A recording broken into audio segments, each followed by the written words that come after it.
Well, good morning from our last full day in Vegas. We actually slept quite well last night. We stayed up almost till midnight. So obviously on our last day, the jet lag is now waning. But yeah, no, had a good night's sleep. Woke up at 6 instead of 3 o'clock, which made a change.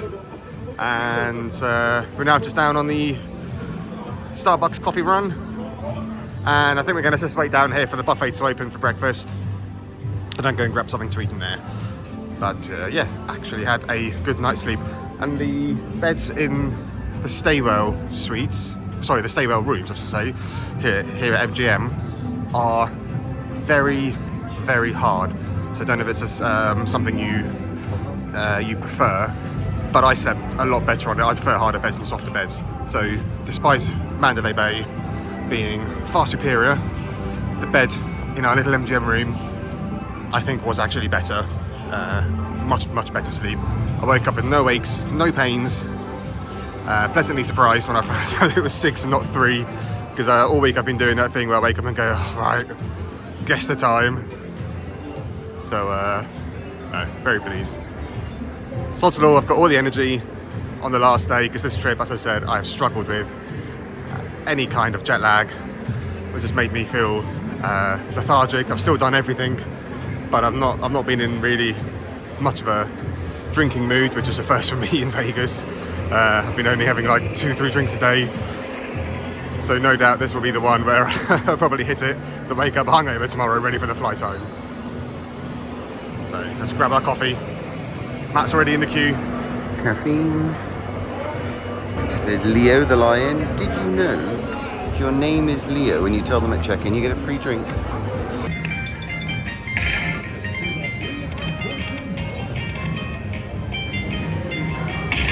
Let's get that. 100.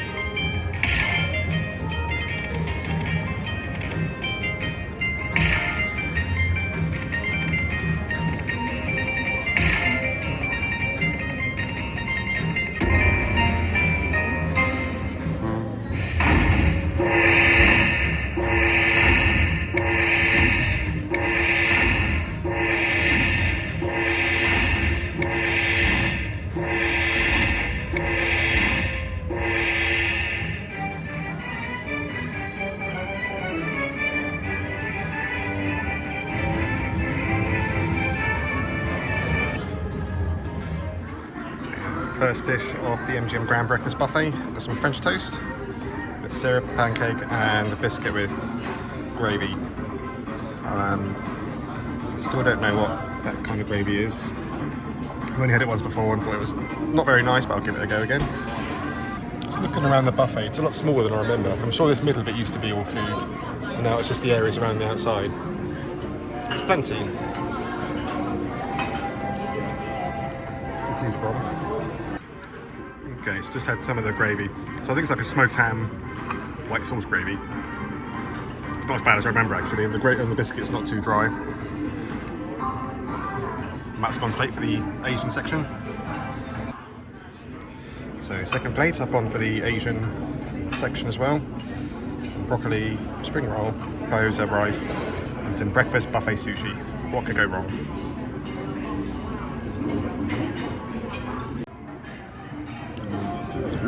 Matt's second dish, she's gone for the carvery. So what's a beef? Slice of beef, some turkey, topped off with some gyoza. Bacon, gyoza, mashed potato. Bacon and mash.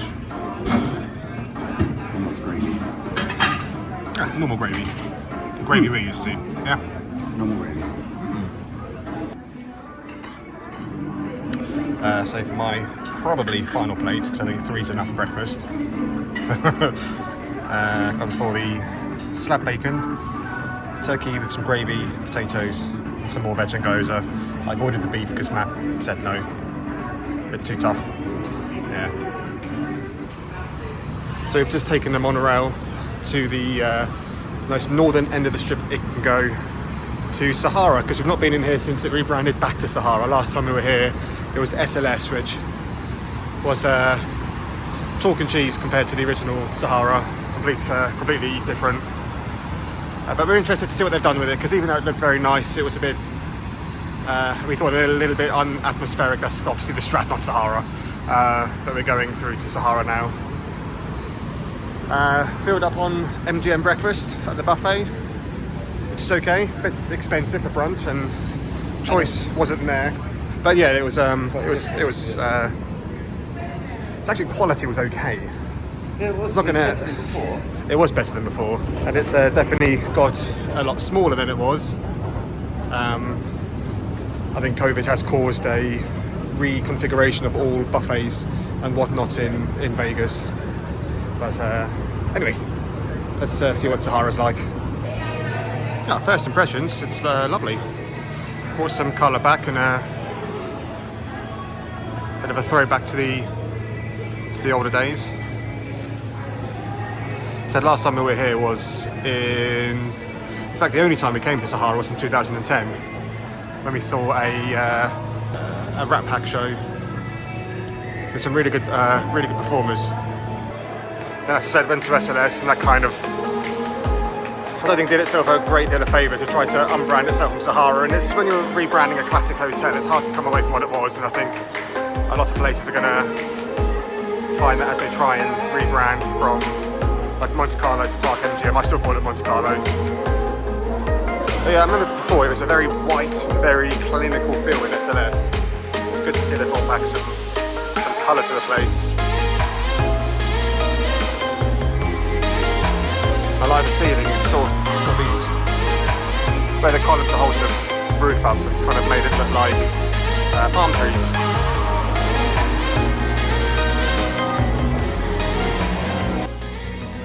So just taking the monorail back down to Midstrip, got off at the link onto the promenade area here. Just had a quick walk up and down, and now we're going to head into the Flamingo. Supposed to see the flamingos. Matthew's nodding.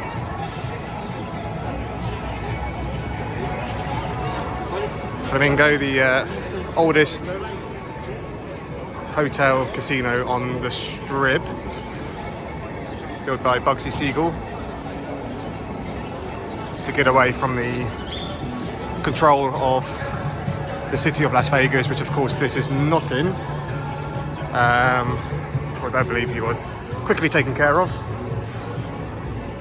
And although no part of this building is the original, it's been demolished and rebuilt since, but it's still old in itself, still a classic.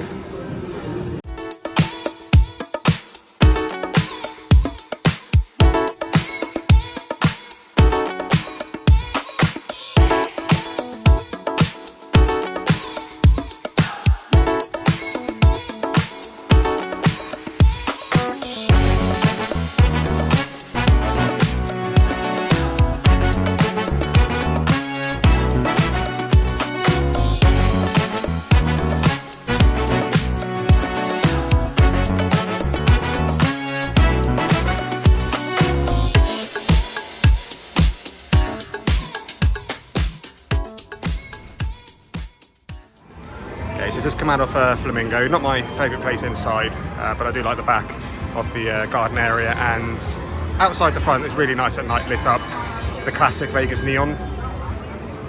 So just pop next door into Cromwell, which is a really nice little property, just sandwiched between the bigger players. Just got my small beer, and yeah, this is it in here really. They've taken away loads of table games from last time, I think. They used to be all along here, but just shoved more slots in. But yeah, it's a nice property, smells nice, looks nice and clean. Let's hope this brings us some luck, because we've not had the best today. I've just seen they put the tables down the further end near a reception. Other side of this very nice bar.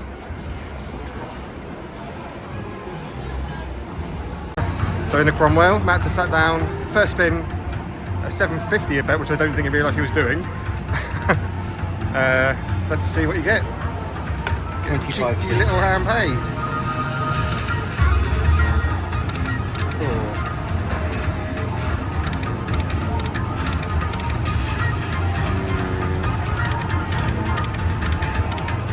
Oh.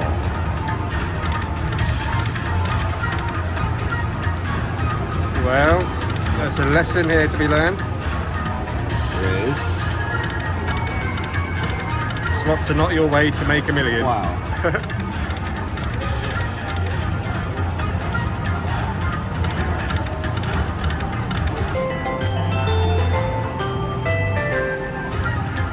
Well, not particularly good, but first spin, better than the kick in the teeth. I'm going to turn this up before Matt starts swearing. Okay, we've come back into Aria now. Just need to try and get a few more points up here to get Matt's status renewed. And I think they've redone this since we were here a couple of days ago. Don't remember this, unless we were just so tired we forgot.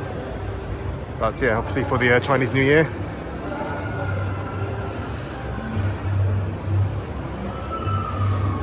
Ari's reception, a lot like Bellagio's conservatory, where they do put on these really nice displays. Not to the scale that Bellagio can do, but impressive nonetheless.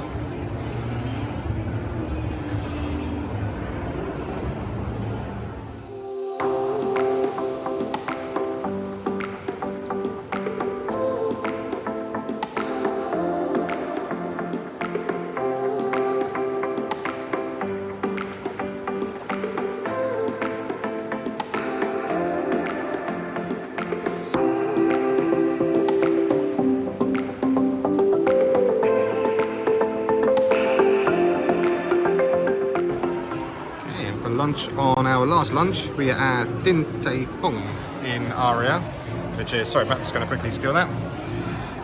Dim sum restaurant where everything is made fresh here. So one of the dishes we've ordered is the Zheolong Barrel Bun, which is what they're famous for here, which is a soup dumpling. Yeah, soup dumpling. So it's dumpling that has soup in it, rather than dumplings in soup. And it gives you instructions on how to prepare it on your chopsticks. So in your vinegar bowl, you need to pour 1/3 ratio of soya to vinegar. Dip and enjoy. Poke a small hole to release the broth. Ah, right, okay. So we're just giving these ones complimentary because someone else ordered them and changed their mind, I think it was, before it even got to the table. So our waitress kindly gave them to us.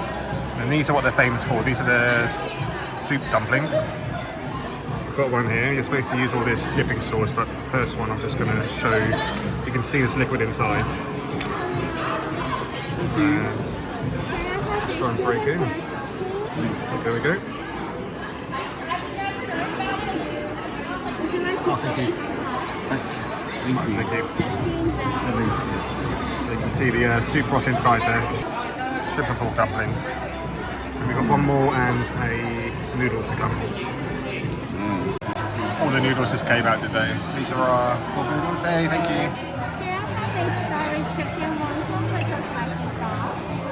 you. Spicy. Yes, thank you. And these are the spicier ones. Oh, they look spicy. They're very spicy. So far they've been sorry, I couldn't speak then. So far that everything's been really nice. These are the last two dishes, aren't they? Noodles are spicy. Yeah. Okay. Final check came to 61.23. There's no drinks on there as we just had water. I'm pretty sure they've missed a dish off. So we'll make sure the tip makes up for that. Definitely come back here. Yep, enjoyed. Thumbs up from everyone.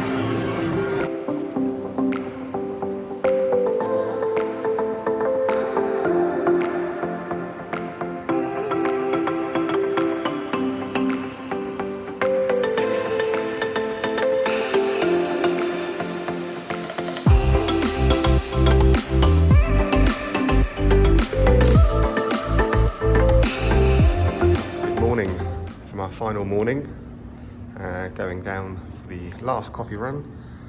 It's 6:15 in the morning. We've never quite gotten out of thank you. Never quite gotten out of jet lag on this trip, so it's been generally quite early nights and early starts, hasn't it? Sorry, the lift suddenly got full up then. So yeah, just doing our final coffee run. It's been absolutely fantastic to be back. But I think I'm ready for some normal, back to the normality, see the dog. I start planning the next one for June. We've decided it's going to be Mandalay Bay. We go back to Delano, where we stay in the summer.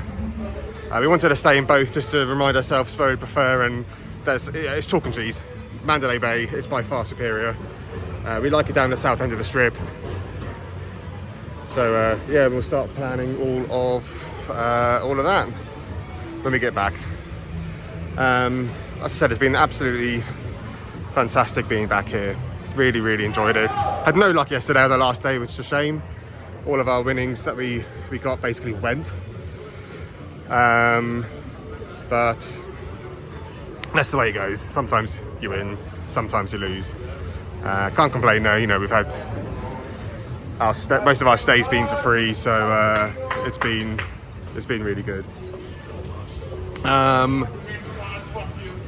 Final thing, the mask mandate's still here, and I'll be amazed though if we go back and we haven't got COVID. I would be absolutely amazed. I don't feel ill in the slightest, but you know, everyone does wear a mask here. It's only Saturday when Vegas just got hit so hard with people. Through the week we thought it seemed quite quiet, and then yesterday it made up for it. It was absolutely packed. The roads were packed, the casinos were packed, the streets were packed. It was crazy, and then you naturally see fewer people wearing masks. It's not enforced, but people are sensible and they are wearing them most of the time. The only issue is because most of Vegas is indoors, you're wearing a mask all day, and we've both cut our ears to say you're wearing it all the time, which I'm hoping come the summer, the mask mandate will be gone again. I'm sure it will be. It looks like we're already turning the corner again on Omicron, so at least in the UK we are. So it'll follow here, no doubt.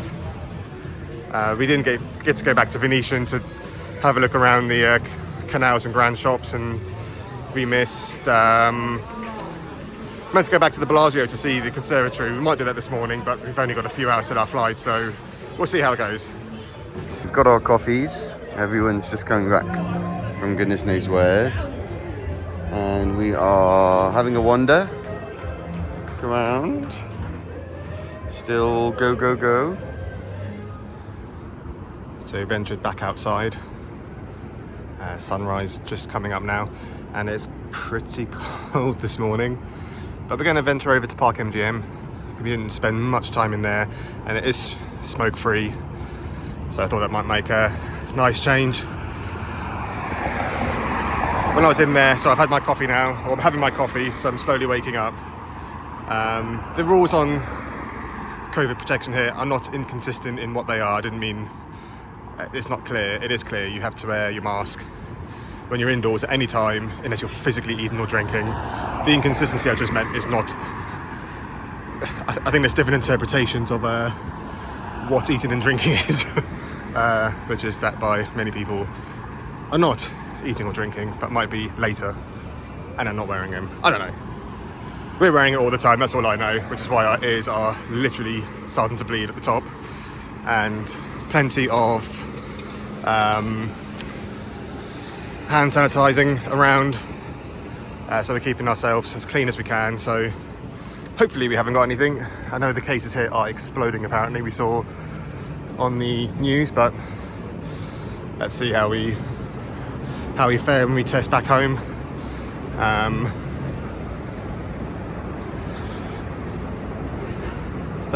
Yeah. Oh, Matt's zooming on. I'm trying to catch up. I was talking. This side of the strip's always a bit weird, because between MGM and when you go all the way down to Planet Hollywood, there's just random shops, some good, some look a little rough around the edges. But what is good is you get to, you're not underneath everything, so at least you get a nice view of the stuff across the road. So now back across the road at Park MGM, and then we're going to walk through Italy, which is a brand in itself. Italy, there's one in London, I've seen them in Lisbon, dotted around the place. Sitting on the corner here, which is where, if I recall, some years ago was Diablos Cantina, which was another one of those places. Every year I said to me, I'd like to sit there because it had a roof terrace. It'd be nice to watch around on the strip go by, or watch the life on the strip go by. I never got to do it because then they got obviously demolished. And there are 2 Diablos still here in Vegas, in Luxor and Mandalay. Luxor and Mirage.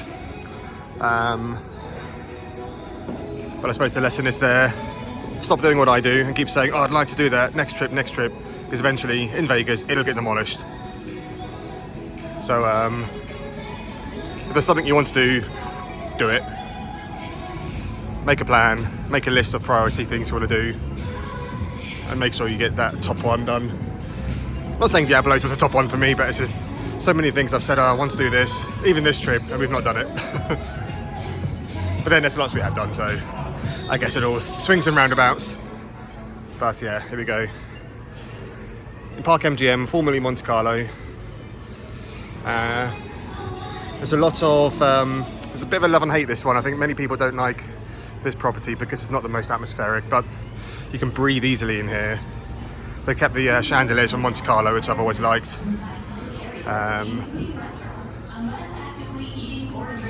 Yeah. We're not going to spend too long in here. We're basically finding somewhere to have breakfast, so we're just going to be maybe try our luck this morning. I'm not sure. I think we're a bit slotted out, if I'm honest. And yeah, yesterday's luck, or lack of, I think reminded us you're not going to make any fortunes. So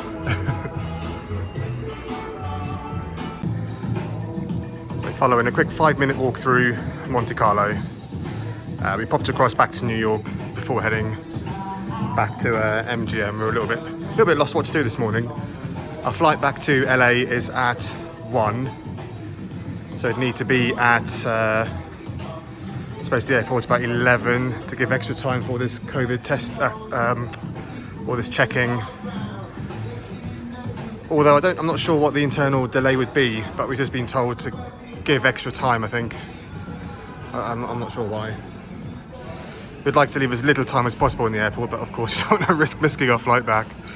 So we'll have to play it safe. And then we got like a 6-hour layover in LA before our flight home. So just enjoyed the streets of New York.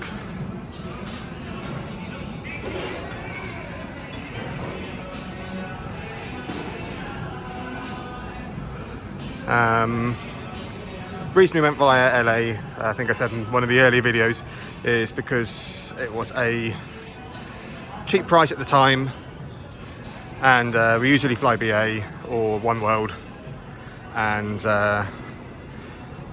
BA tends to put on their really old planes that are falling apart at the seams to fly to Vegas. They just see it as a party destination and they don't care about the comfort really of the plane, it seems. Whereas LA is a big connecting city and they tend to put the better, newer planes there. So we're flying back with BA in business class. At least we'll have a bed, we can get some sleep, and hopefully it should all be a little newer, a little fresher, so we can hopefully be a bit more comfortable. I don't mind really the class I flying out, but going back as a night flight, I get so uncomfortable in the seats. I do like to be able to stretch my legs out and get some shut eye.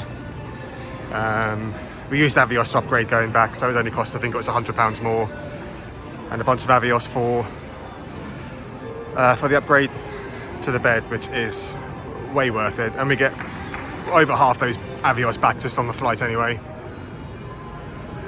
So we'll have a little walk through New York before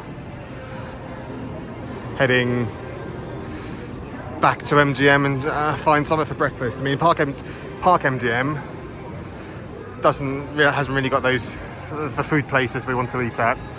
MGM Grand or here, they don't really have them here either. They're more little pizza places, but we'll see what we find. I think we're both getting a little bit hungry now, so. And our luck's still not with us today, so we're just aimlessly wandering now.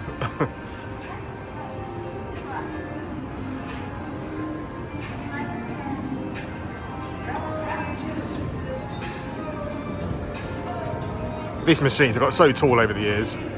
They used to be these small little things. And now they're all about 8 to 10 feet tall.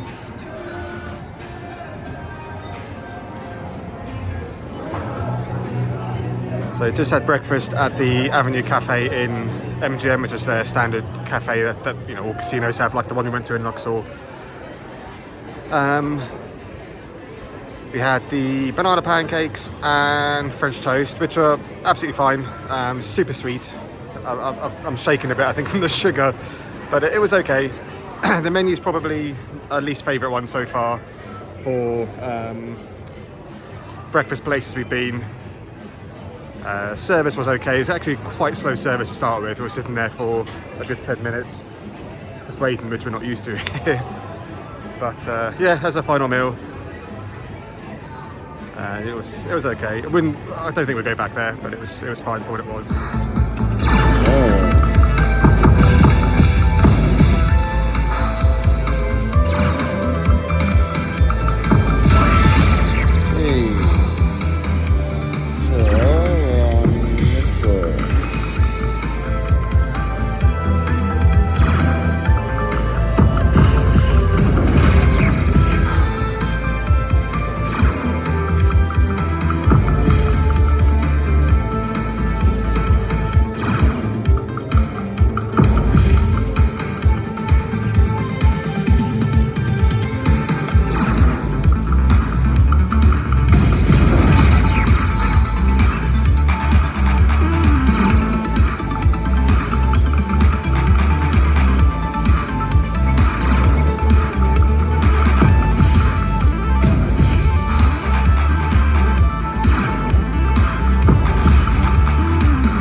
And just like that, it's another trip for us over, and the first one we've vlogged on.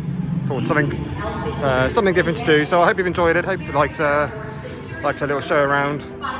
If you have, please hit that like, subscribe, it's all free to do. And let us know if you want to see us do it again in June, in 6 months' time. Otherwise, see you next time.